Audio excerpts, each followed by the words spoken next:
Before the calamity, I remember our lives steeped in a kind of mundane contentment, like a prelude to a symphony that never quite begins. I, Arthur, was an unremarkable man, married to Eleanor, a woman whose laughter filled our modest home with an irreplaceable warmth. We weren't wealthy, but we had enough, or so I thought. Eleanor was always the dreamer, her eyes glinting with visions of distant lands and untold stories.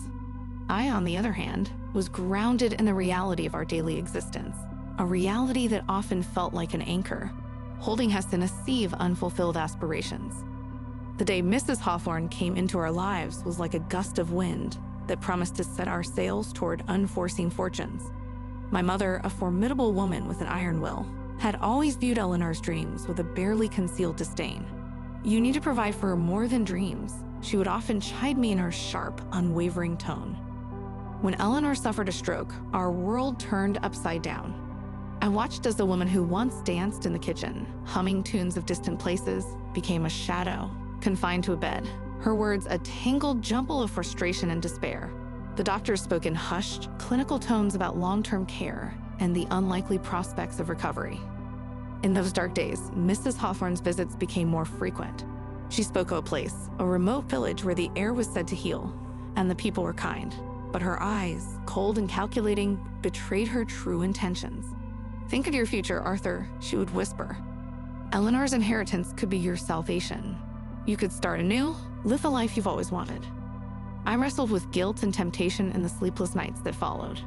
The idea of leaving Eleanor in that distant place, under the care of a nurse Mrs. Hawthorne assured was reliable enough, felt like a betrayal too immense to comprehend. Yet the whisper of prosperity, of escaping the suffocating weight of our current existence, was a siren song I found increasingly difficult to resist. I remember the morning I made my decision. Eleanor's eyes, once vibrant and full of life, met mine with a resigned understanding. "It's for the best," I lied, both to her and to myself. As I walked away from her that day, I told myself it was to give us both a chance at a better future. A future where I wouldn't have to watch her fade away. A future where I could be more than a caregiver, more than a failure in the eyes of my mother and the world. I convinced myself that this was an act of love, of sacrifice. The village, hidden away among rolling hills and whispering woods, seemed like a sanctuary from the relentless march of time and illness. The nurse, a woman with a forgettable face and a professional nod, took Eleanor into her care. I told myself she would be safe, that she would be cared for. As I left, I looked back at the quaint cottages, the cobblestone paths, and the nurse leading Eleanor slowly inside. There was no goodbye. Words had become superfluous in our shared language of sorrow. I drove away with a heart heavy with unspoken apologies and unshed tears. In the solitude of my journey back to a now empty home, Mrs. Hawthorne's words echoed in my mind. A new life, Arthur, free from burdens and full of possibilities. The promise of prosperity felt like a lifeline. Yet as I gripped the steering wheel, my hands trembled not with excitement, but with a dawning realization of the enormity of what I had done. That night, the house was eerily silent, each creak and whisper a reminder of Eleanor's absence. I lay in bed, staring at the ceiling, haunted by the memories of her laughter, her touch, and her dreams that were now just echoes in these empty rooms. The promise of prosperity had led me here, to this lonely precipice of a new beginning. But at what cost? As sleep finally claimed me, I couldn't shake the feeling that the price might be far greater than I had ever imagined. The day Eleanor's life changed forever began like any other. I remember the sunlight filtering through the curtains, casting a warm golden glow across our bedroom. Eleanor was humming a melody, a habit of hers that filled our mornings with a quiet joy. As I sat at the breakfast table, sipping my coffee, Eleanor was bustling around the kitchen. Her movements were a dance, her joy in the simple act of preparing breakfast infectious. It was in these moments, watching her in the throes of such mundane beauty, that I often wondered how I had been fortunate enough to find her. Then, in a heartbeat, our world shattered. A sharp gasp, a clatter as a cup fell to the floor, and Eleanor was collapsing. I rushed to her, my own heart pounding with a dread I couldn't name. She lay there, her eyes wide with confusion and fear, her body unresponsive. The ambulance ride was a blur of sirens and white-knuckled fear. At the hospital, time stretched and contracted in a maddening rhythm. Doctors and nurses moved with a haste that was both terrifying and reassuring. Their words, a jumble of medical jargon that I struggled to comprehend. "Stroke," they said. a word so small, yet it echoed in my mind with the weight of 1,000 nightmares. I sat by Eleanor's bed, holding her hand, feeling the warmth of her skin and the faint squeeze of her fingers.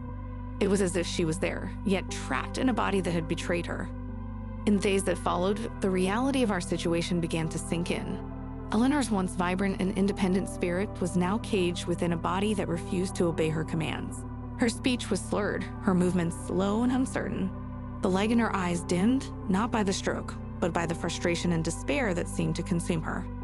I remember the night spent in the hospital chair, watching over her. The beeps of the machines became a haunting lullaby, a constant reminder of the fragility of life. Each day brought new challenges, new frustrations. Eleanor's attempts at speech, her struggle to move a limb, each small victory overshadowed by a sense of loss. The hospital became our world, a place where hope and despair walked hand in hand. I watched as Elanor fought with a determination that both inspired and broke my heart. In those moments, I saw the woman I had fallen in love with, her strength undiminished by the cruel twist of fate. Yet, as the days turned to weeks, a creeping sense of helplessness began to settle over me. The medical bills piled up, the whispers of long-term care grew louder, and the burden of our new reality weighed heavily on my shoulders. Mrs. Hawthorne's visits became more frequent, her words a mixture of sympathy and veiled suggestions about the future. It was in this crucible of despair and uncertainty that the seeds of a fateful decision were sown. As I sat by Eleanor's bedside, holding her hand, I couldn't help but wonder if there was another way, a path that could lead us out of this labyrinth of suffering. Little did I know that path would lead me down a road filled with deception, betrayal, and a revelation that would change everything. Mrs. Hawthorne had always been a looming figure in my life, her presence casting long shadows even in my brightest moments with Elanor. She was my mother, yet our relationship was more akin to a commander and her soldier rather than a nurturing bond. Her influence over me, I'd come to realize, was both profound and unsettling. As Eleanor's condition stabilized into a new, heartbreaking normalcy, Mrs. Hawthorne's visits grew more frequent. Each time she entered our home, it was like a cold wind blowing through, chilling the warmth that Elanor and I had cultivated. She would sit, her back straight, her eyes analyzing every detail, her lips curled in a barely perceptible frown.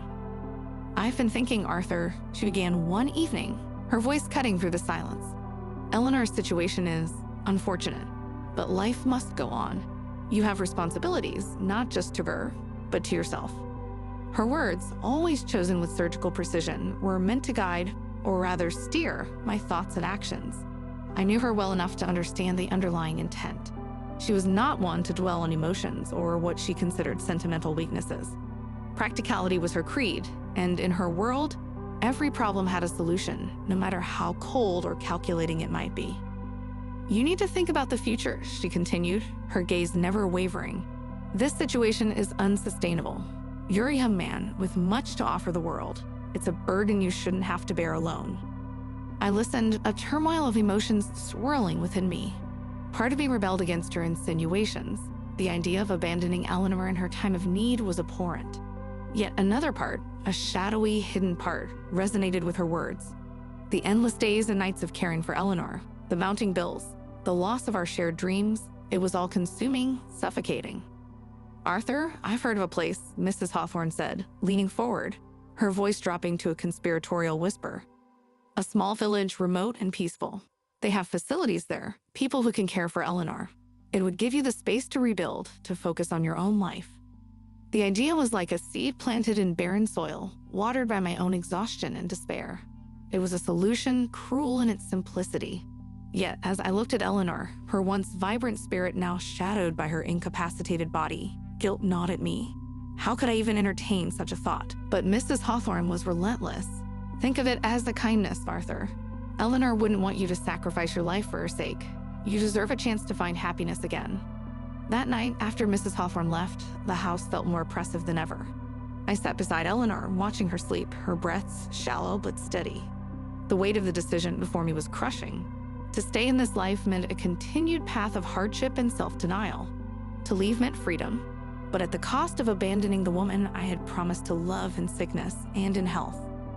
The moonlight cast a pale glow across Eleanor's face, highlighting the innocence and trust she still held for me, despite her condition. How could I betray that trust? Yet Mrs. Hawthorne's words echoed in my mind, a siren song promising relief and a return to a life where I wasn't just a caretaker, but a man with dreams and desires. As I sat there, torn between duty and desire, I realized how deeply Mrs. Hawthorne's influence had ingrained itself in me. Her pragmatic worldview, her dismissal of sentimentality, had been lessons taught since childhood. She had always equated love with weakness, emotion with folly. And now, in my most vulnerable state, her teachings seeped through the cracks in my resolve. Eleanor's hand twitched in her sleep, and her lips murmured unintelligible words. I leaned in, trying to decipher her dreams, wondering if she was calling out to me. In that moment, a wave of emotion overwhelmed me. Love, guilt, and an acute sense of betrayal. I knew then that Mrs. Hawthorne's influence had brought me to the edge of a precipice. One step further, and I would fall into an abyss of moral decay, losing not just Elanor, but a part of my soul. Yet, stepping back meant facing a future filled with hardship and sacrifice. The decision lay heavy on my heart as I watched over Elanor, her existence a silent testament to the vows we had made. In the quiet of the night, I grappled with my conscience, a battle between the teachings of a lifetime and the whisperings of my heart. The journey to the village, which I had come to think of as Arcadia, was a silent one. Each mile traversed was a step further away from the life I knew, a life intertwined with Eleanor's. The picturesque landscape, with its rolling hills and tranquil woods, felt like a cruel contrast to the turmoil within me. Arriving at the village was like stepping into a painting, an idyllic scene untouched by the complexities of modern life. The quaint cottages, the cobblestone paths, and the gentle murmur of the stream seemed to belong to a simpler, purer world. Yet, as I helped Elanor out of the car, her dependence on me more evident than ever, a pang of guilt stabbed at my heart. The nurse, a woman named Mrs. Bellamy, greeted us with a professional smile, her eyes briefly flickering with a hint of something I couldn't quite place. She was efficient, her movements practiced, as she led us to the cottage that would be Eleanor's new home. It was a charming place, with ivy climbing the walls and flowers bordering the path. Inside, the rooms were furnished in a cozy, old-fashioned style, a stark contrast to the clinical environment of the hospital. Eleanor looked around, her expression unreadable, and for a moment, I saw a flicker of the woman she once was. "I'll take good care of her, Mr. Arthur," Mrs. Bellamy assured me, her voice soothing. But her words were cold comfort. The reality of what I was doing, abandoning my wife in this remote haven, was a bitter pill to swallow. As I prepared to leave, I approached Eleanor, who sat quietly in an armchair, her gaze lost in the garden view. The words I had rehearsed crumbled under the weight of the moment. "Eleanor," I began, my voice barely a whisper, "I'm doing this for us, for your well-being." She turned her eyes towards me, and in them, I saw a depth of emotion, confusion, hurt, perhaps a flicker of understanding. But there were no words, just a silent communication that left me feeling even more desolate. "I'll visit," I stammered, the lie tasting bitter on my tongue. We both knew the truth. This was a farewell. A part of me wanted her to rage, to accuse, to release the storm of emotions I deserved. But she remained silent, her quiet acceptance a damning indictment of my actions. Leaving the cottage felt like leaving a part of my soul behind. As I drove away, the picturesque beauty of Arcadia now seemed mocking, a paradise lost to my own weakness and betrayal.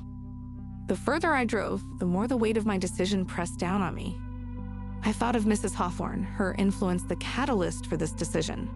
In my pursuit of an easier life, influenced by her cold pragmatism, I had abandoned not just Eleanor, but the core of who I was. The realization was a slow, creeping horror, a recognition of the depth of my cowardice. The road back to the city was a journey of introspection, each mile a reminder of the distance I was putting between myself and the woman who'd been my partner in life. The silence in the car was suffocating, filled with the ghosts of our shared laughter, dreams, and love. In the city, the empty apartment was a stark reminder of my actions. The silence was oppressive, the spaces where Eleanor's presence once filled now hollow and haunting. I realized then that in seeking freedom from the burdens of care, I had imprisoned myself in a cage of guilt and regret. That night, as I lay in our bed alone, the magnitude of my decision loomed over me. Sleep was a distant dream, chased away by the shadows of my choices. I wondered about Eleanor, alone in that picturesque cottage, surrounded by strangers, her fate a direct consequence of my actions. The first few weeks after leaving Eleanor in Arcadia were a blur of numbing routine and restless nights. My mind was constantly haunted by thoughts of her, and the growing realization of the gravity of my decision gnawed at me incessantly. Amidst this turmoil, a phone call jolted me out of my self-imposed exile. It was Mrs. Bellamy, her voice laced with an apologetic tone. "Mr. Arthur, I'm afraid I have some concerning news about Eleanor." Her words sent a chill down my spine. "What happened? Is she all right?"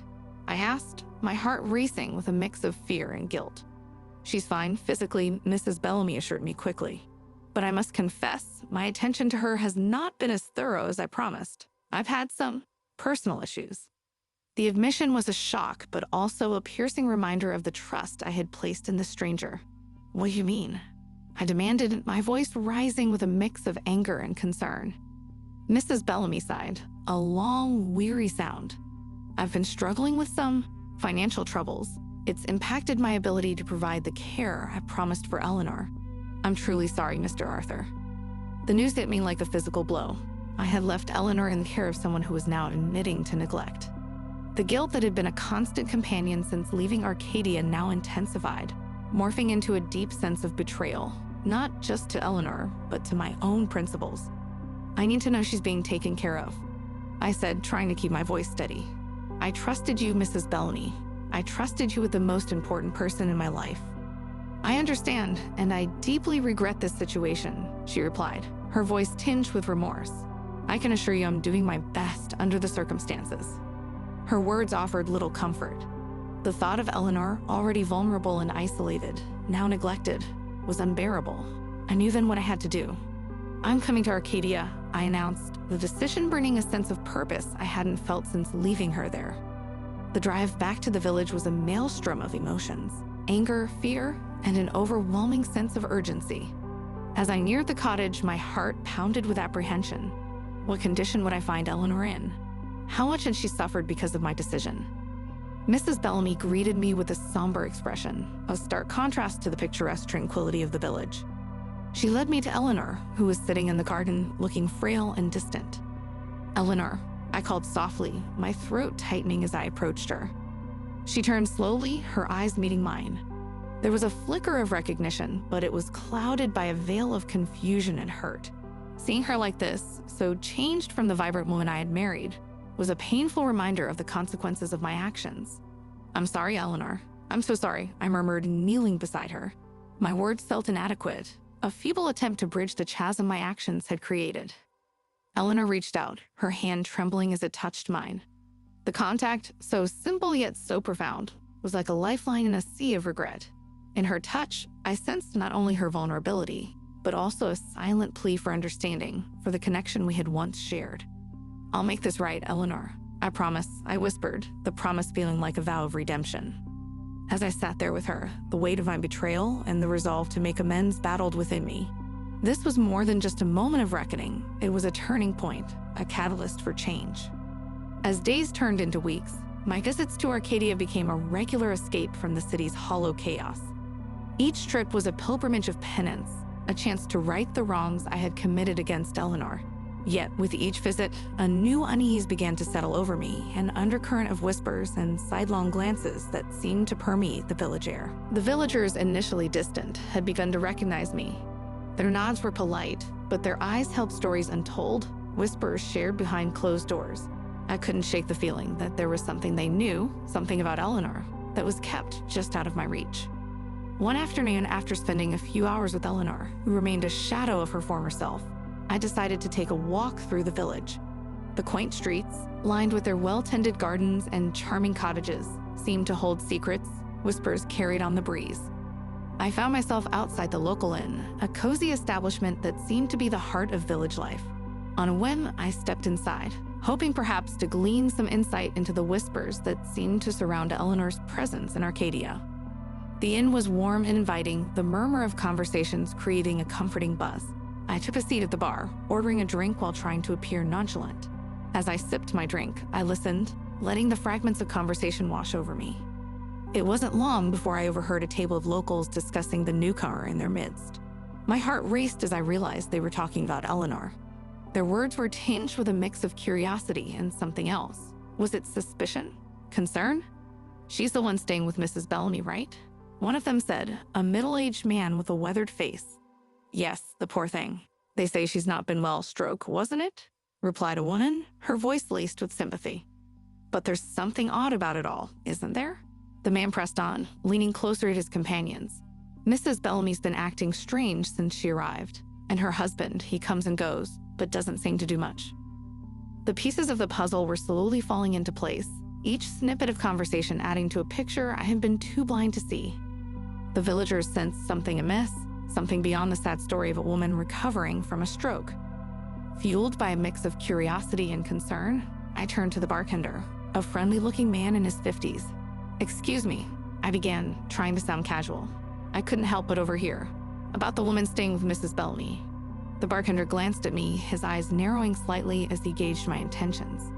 "Ah, you mean Mrs. Eleanor," he said, wiping a glass with a cloth. "Yes, she's been a bit of a mystery around here. Quiet, keeps to herself. Mrs. Bellamy doesn't say much either." I nodded, feeling a surge of protectiveness for Eleanor. "I'm her husband," I admitted, and the bartender's expression shifted to one of understanding. "Well, then you know more than any of us," he replied, though his tone suggested he thought otherwise. "Just hope she's all right with all the talk and all." His words struck a chord in me, echoing the concern and uncertainty I had been trying to ignore. "What kind of talk?" I asked, a sense of urgency creeping into my voice. The bartender hesitated, then leaned in closer.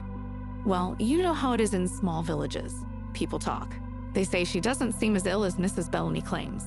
Some have seen her walking in the garden, looking quite, well, more capable than one would expect." His words sent a jolt through me. Eleanor walking. It seemed impossible, yet the implications were staggering. Had I been deceived? Was there more to her condition than met the eye? "And then there's the matter of her inheritance," the bartender continued, lowering his voice. "People wonder if that's why Mrs. Bellamy is so keen on keeping her here, and why you, sir, aren't around as much." The accusation, veiled as it was, stung sharply. I was aware of how my actions might be perceived, but the idea that Eleanor might be involved in some deceit was both alarming and bewildering. "Thank you," I said, my mind racing with these new revelations. As I left the inn, the whispers seemed to follow me, a chorus of doubts and suspicions that mirrored my own. That night, as I lay awake in my hotel room, the pieces of the puzzle swirled chaotically in my mind. Eleanor's condition, the villagers' whispers, my own guilt and confusion. It was a tangled web that I had helped weave. The morning air in Arcadia was crisp and filled with the scent of early autumn. Leaves rustled gently in the breeze, whispering secrets of their own. Today, I felt a profound need to understand Eleanor's world, the truth that lay hidden beneath the surface of her silent, enigmatic presence. As I approached the quaint cottage where Eleanor stayed, my heart raced with a mixture of dread and anticipation. The truth was close, I could feel it, but was I ready for it? The door creaked open slowly, and there she was, seated by the window, her gaze fixed on the dance of the golden leaves outside. "Eleanor," I began tentatively, my voice barely above a whisper. She turned slowly, her eyes meeting mine with an unreadable expression. "I need to know," I continued. "What's happening here? What are you not telling me?" For a moment, she just stared, and I wondered if I had stepped too far, crossed a line I couldn't return from. Then, with a sigh that seemed to carry the weight of 1,000 unspoken words, she began to speak. "Arthur, there's so much you don't understand," she said softly. Her voice, usually so frail, now carried a strength that surprised me. "After the stroke, I was lost, trapped in a body that wouldn't cooperate, a mind that seemed to betray me at every turn. But in that darkness, I found something else, a clarity and determination I never knew I had." She paused, her gaze drifting to the window again, and then back to me. I realized that I couldn't let my life be defined by this condition. I started to push myself, every day a little more. It was painful, excruciating even, but slowly I regained some control, some strength. I listened, stunned. All this time, Eleanor had been fighting a battle I hadn't even known existed. The realization filled me with a mix of awe and shame. How'd I been so blind? But why keep it a secret? I asked, my voice choked with emotion. Eleanor looked at me, her eyes clear and steady. "Because I needed to know," she said. "I needed to know if you would stay, if you loved me for me, not for my wealth or what I represented. But you left, Arthur, and in your absence, I found my strength."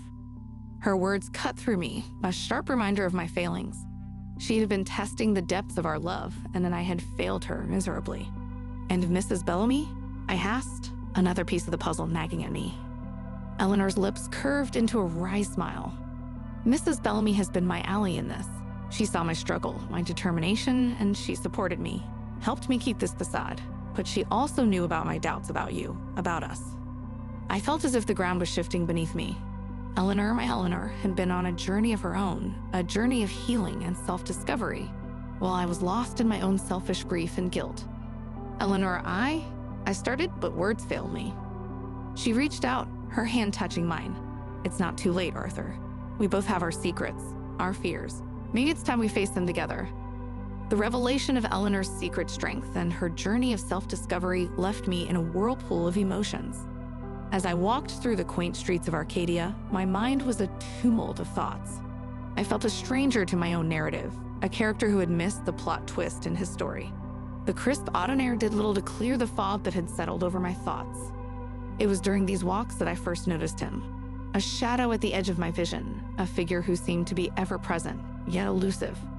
At first, I thought it was merely my imagination, a trick of the mind fueled by guilt and confusion. But as the days passed, the feeling of being watched grew stronger.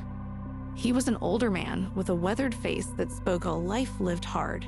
His eyes, sharp and piercing, seemed to follow me with an intensity that was unnerving. Whenever I tried to approach him, he would melt into the crowd or turn a corner, always just out of reach. This unseen observer became a constant in my daily visits to Arcadia. I would catch glimpses of him outside the cottage, in the market square, even near the inn where the villagers gathered. His presence raised a multitude of questions. Was he watching Eleanor? Was he a guardian or a threat? One evening, as I sat beside Eleanor, who was growing stronger every day, I mentioned the mysterious figure. Eleanor, there's someone in the village, I began hesitantly, not wanting to alarm her. A man who seems to be watching me, us perhaps. I can't quite figure out who he is or what he wants. Eleanor's reaction was not what I expected. Her face, usually calm and composed, showed a flicker of recognition, and for a moment, something that looked like fear. Arthur, I think I know who you're talking about, she said quietly. I've seen him too, ever since I arrived here. At first, I thought I was imagining it, but he's real. He keeps his distance, but he's always there, lurking in the shadows. Her words sent a shiver down my spine. The observer was not a figment of my imagination. He was real, and he had been watching us for longer than I had realized. Do you know who he is? I asked, a sense of urgency creeping into my voice. Eleanor shook her head. I have my suspicions, but nothing concrete. He could be anyone, someone from my past, or perhaps someone interested in my situation. We sat in silence, the weight of this new mystery hanging between us. The thought of someone observing us, studying our movements with unknown intentions, was deeply unsettling. That night, as I lay in bed, the image of the unseen observer haunted my thoughts. His presence added another layer of complexity to the already tangled web of secrets and lies that surrounded us. I knew I had to find out who he was and what he wanted. But little did I know, this quest would lead me down a path that would change everything I thought I knew about Eleanor, about us, and about the very fabric of our lives. The day I decided to return to Arcadia was marked with a turmoil of emotions. The drive was long, the roads winding through landscapes that shifted from urban sprawl to verdant countryside. With each mile, my heart pounded with a mixture of dread and longing. Eleanor's revelation, her hidden strength and resilience, had altered the way I viewed everything. The image of her sitting by the window, strong yet vulnerable, haunted me. I was returning not as the man who left her in that quaint, remote village, but as someone humbled, someone who had glimpsed the depths of his own soul and found it wanting. As Arcadia came into view, its familiar quaintness struck a chord in my heart. The village, with its cobblestone streets and ivy-covered cottages, had been a silent witness to our story, a story of love, betrayal, and redemption. I parked my car at the edge of the village and walked the remaining distance. My feet moved with a purpose, but my mind was a whirlwind of questions. How would Eleanor receive me? Could there be forgiveness, a new beginning? Reaching the cottage, I hesitated at the door, my hand trembling as I raised it to knock. The door opened before I could, and there she was, Eleanor. She looked stronger, more radiant than I remembered. For a moment, we just stood there, the history between us a tangible thing. Eleanor, I finally managed, my voice barely a whisper. Arthur, she replied, her voice steady, her eyes searching mine. I've come back. I stammered, feeling like a wayward traveler seeking shelter from a storm. Her gaze held mine, and in those eyes, I saw a myriad of emotions. Surprise, caution, a flicker of something that I dared hope was forgiveness. "Why?" she asked simply. The question hit me harder than I expected. Why indeed? The answer came from a place deep within, a place that had been cracked open and laid bare. "I come back for you, Eleanor," I said, the words feeling both terrifying and true. "I've come back because I realize now how much I've lost, how much I've taken for granted. I can't undo the past, but I am here, hoping for a chance to be part of your future." Eleanor's expression softened, and she stepped aside, opening the door wider. It was a small gesture, but it felt like a bridge being lowered over an impassable chasm. I stepped inside, into the warmth of the cottage, into the warmth of Eleanor's world. The place was imbued with her presence, her strength. It felt like coming home, yet everything was different, charged with a new understanding, a new respect. We talked for hours, unraveling the tangled threads of our past, exposing our fears and hopes. Eleanor shared her journey, her pain, and her triumphs.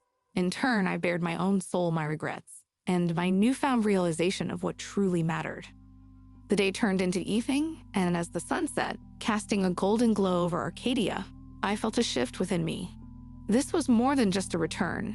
It was a rebirth, a chance to rebuild something beautiful from the ruins of our fractured past. The night wrapped around the cottage like a dark, comforting shawl, and within its embrace, Eleanor and I sat, the flickering candlelight casting shadows that danced upon the walls. Our conversation had ebbed into a comfortable silence, a space where words were unnecessary. Yet I felt the pull of unspoken thoughts, a tide that needed to find its shore. Eleanor, her eyes reflecting the candle's flame, turned to me. "Arthur, there's something I haven't told you, something about the man you've seen, the unseen observer." My heart quickened. This mystery had been a constant, unsettling presence since my return to Arcadia. "He's not just a random stranger," she continued, her voice barely above a whisper. "His name is Thomas, and he's connected to my past, to a life I thought I had left behind." I leaned in, the gravity of her revelation drawing me closer. "How is he connected, Eleanor?" She took a deep breath, her hands clasped tightly in her lap. "Before my stroke, I was involved in a project, something significant, something that could change lives. Thomas was part of it, a colleague, but he wanted more than just professional success. He wanted control, power over what we were creating." I listened, rapt, as Eleanor unfolded a tale that seemed to belong in the pages of a thriller.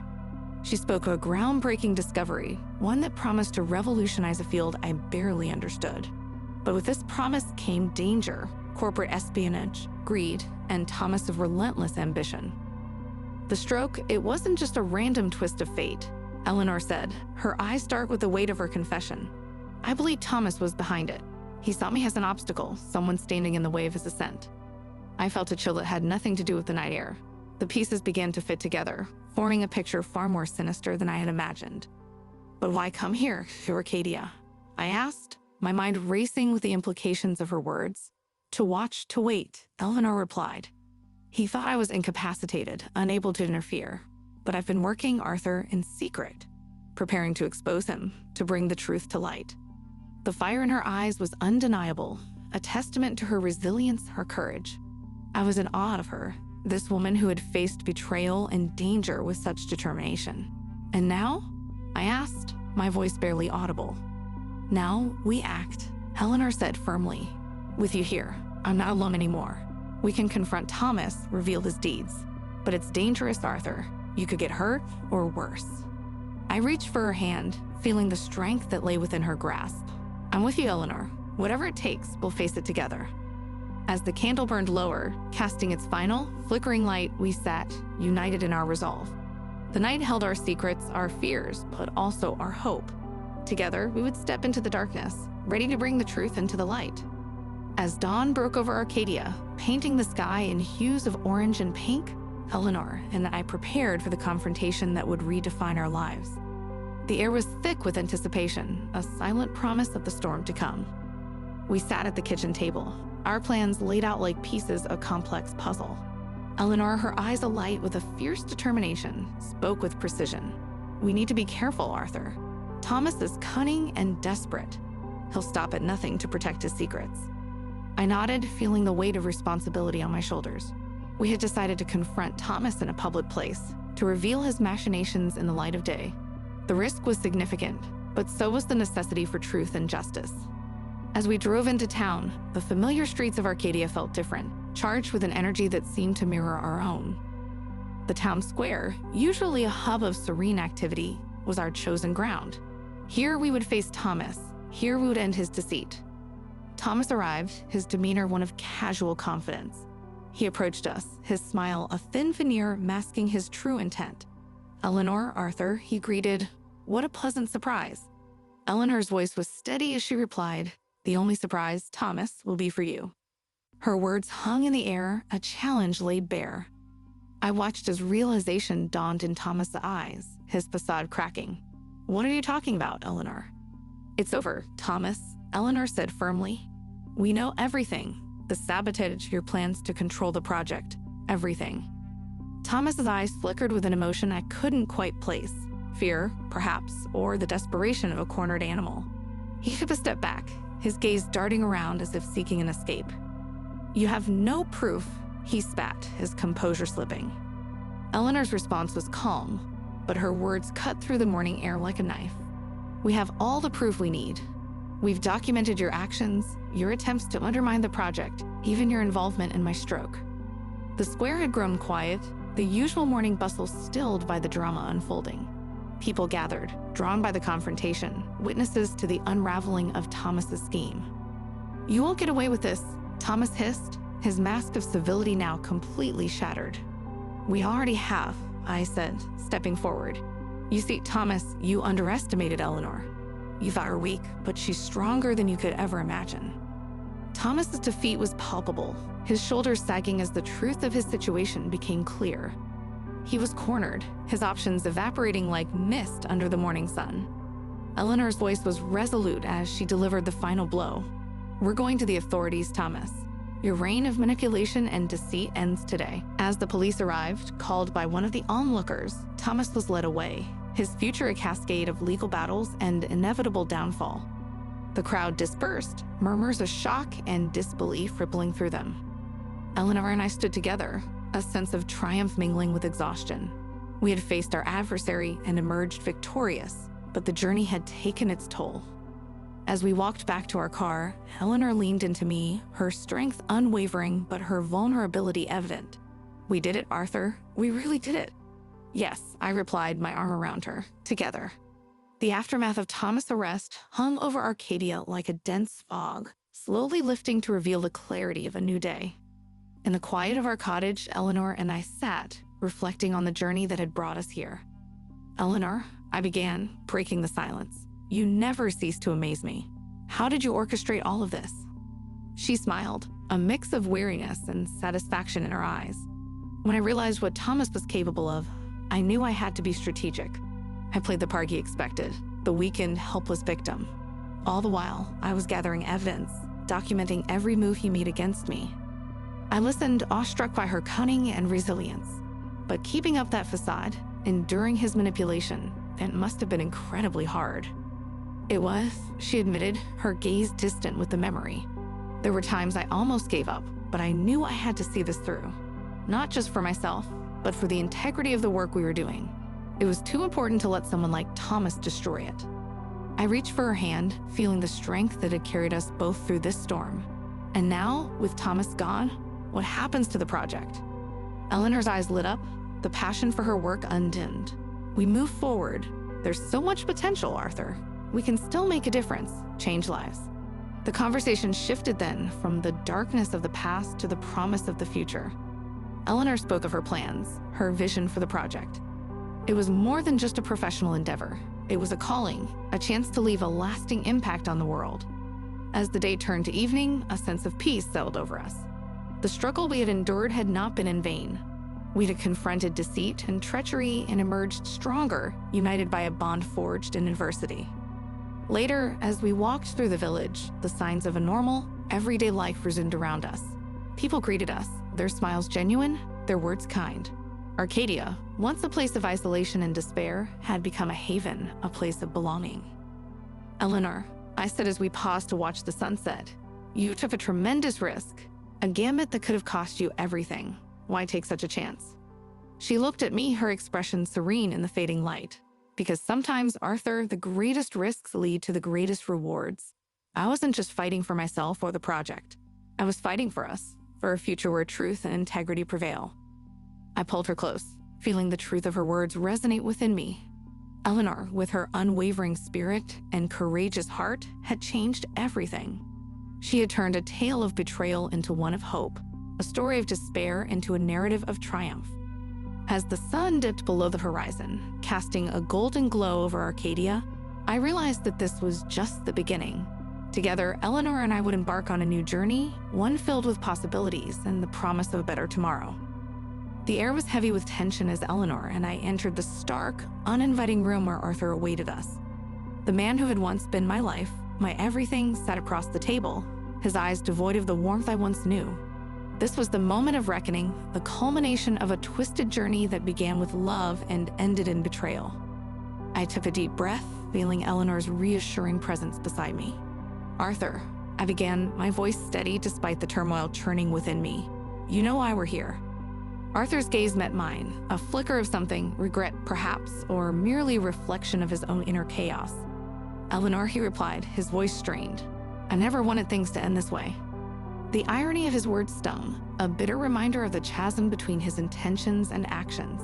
"But they did, Arthur," I said, my voice tinged with a sadness I could no longer conceal.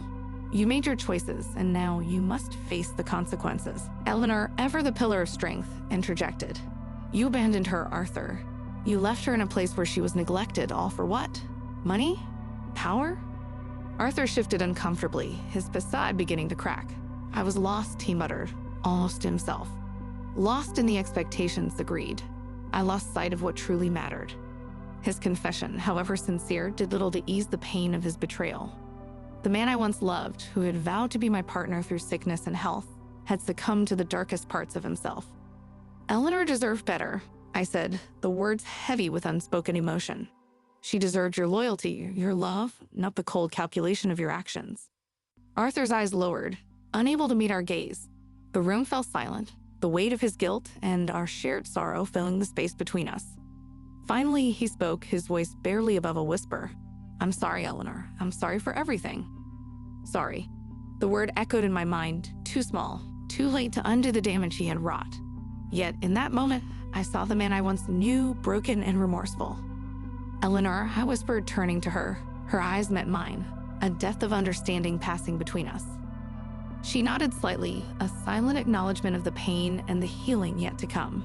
"Your apology doesn't change the past, Arthur, but perhaps it's a start."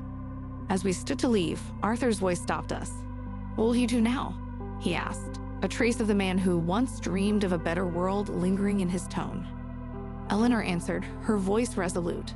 "We will rebuild, Arthur, not just the project, but our lives. We will move forward, stronger and wiser from this ordeal." With those final words, we left the room, leaving Arthur to his reflections.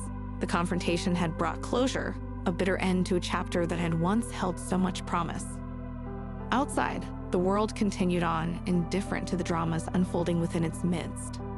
Eleanor and I walked side by side, the future uncertain, but ours to shape.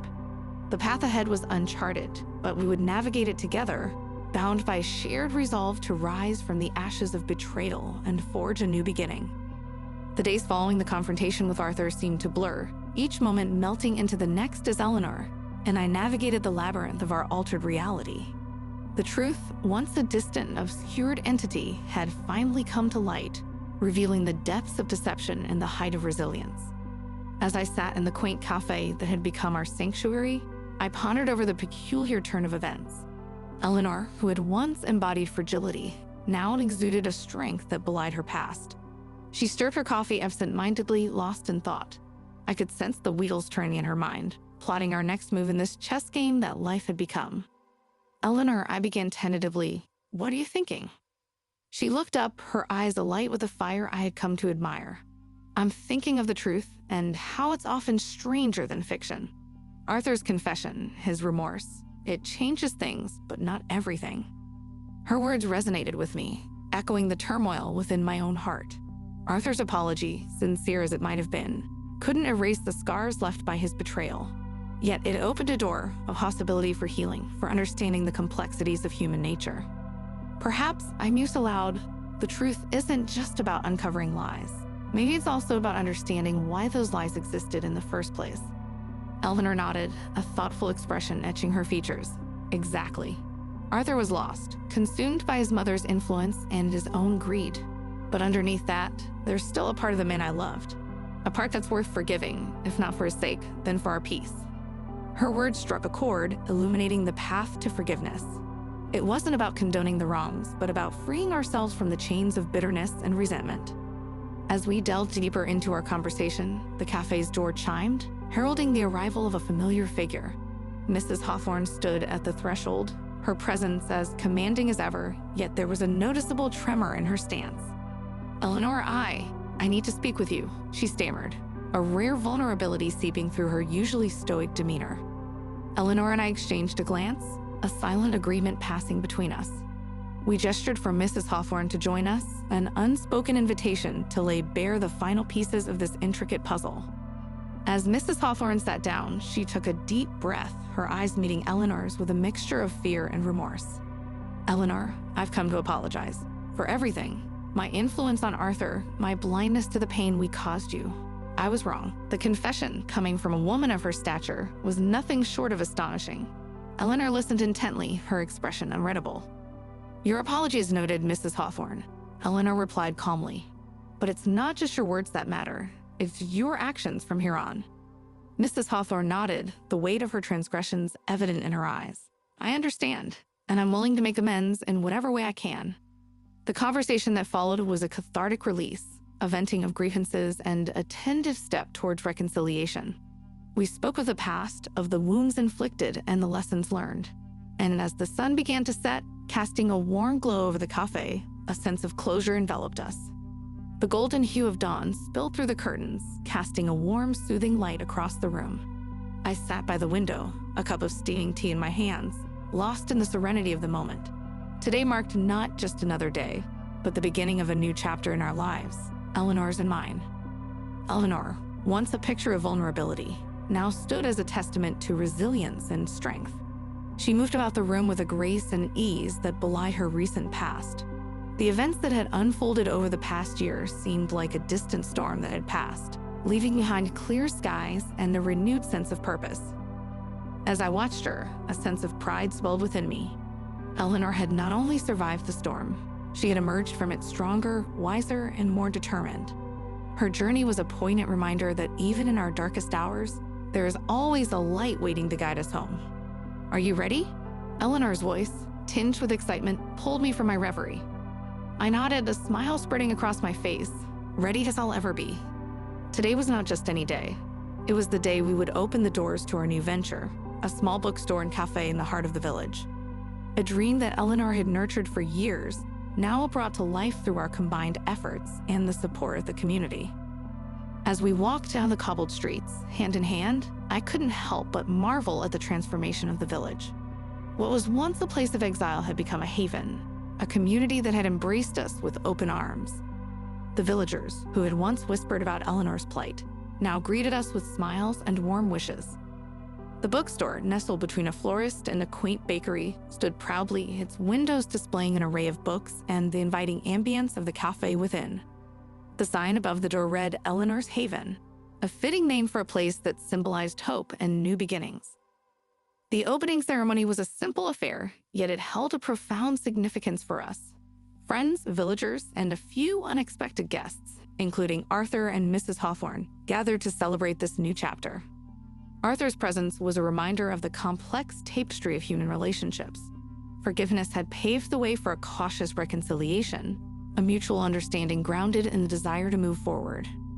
As Eleanor cut the ribbon, applause and cheers filled the air. Her eyes sparkled with unshed tears of joy, a reflection of the journey we had embarked upon together. The day passed in a blur of laughter, conversations, and the sharing of stories. The bookstore became a hub of activity, a place where people came not just for books, but for connection, for a sense of belonging. As the last of the guests departed, Eleanor and I stood at the doorway, watching the sunset paint the sky in shades of orange and pink. She leaned her head against my shoulder, a contented sigh escaping her lips. "We did it," she whispered, her voice filled with wonder. "Yes, we did," I replied, wrapping my arm around her. "Together."